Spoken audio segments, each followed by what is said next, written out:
Thank you, Senator Coghill.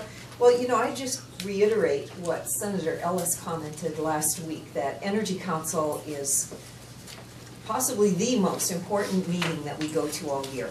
Just wonderful opportunity to collaborate and also get up to speed on the latest happenings, certainly in the Arctic.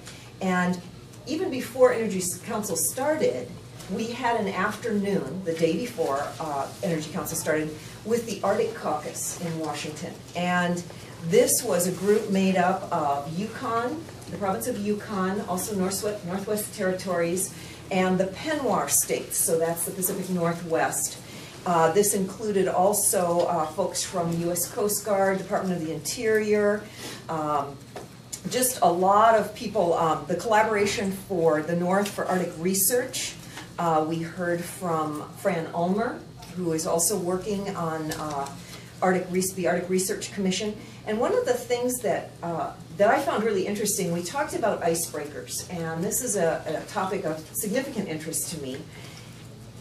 The other countries in the Arctic, Russia, Norway, China, I realize that's not Arctic, but they are very interested and are aware of the resources, commercial transportation, and tourism opportunities in the Arctic.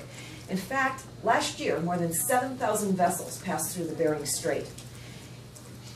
We have only one functional icebreaker. But if you look at what other countries have, I have a chart here, and my staff can actually provide you with this. The blue box here shows the number of icebreakers that the country of Russia has. The pink box is Sweden. Here's the U.S. down here. See those two that have the orange line drawn through them? That's the Polar Star and the Polar Sea. Those are both not functional right now. The one that's blue here that is functional is the U.S. Healy. Now the Healy got quite famous last month as it escorted that fuel vessel to Nome. Shell is building an icebreaker right now. I understand the value or the cost of it is about $200 million. That one will be up and running soon, and that's included here in our little chart for the U.S. Now that's a private sector vessel. But you see here, here's Canada. They have 6 vessels functioning right now. So in terms of our ability in the Arctic, we are pretty much behind the 8 ball.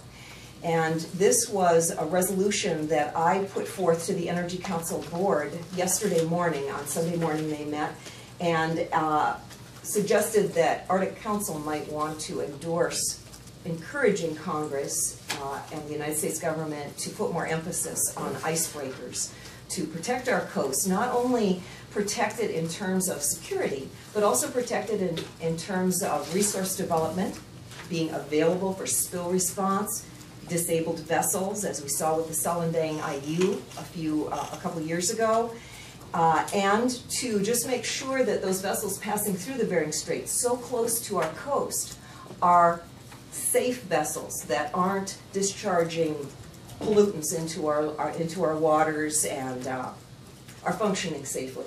So that was probably the biggest, one of the big things that I took away, Senator Coghill.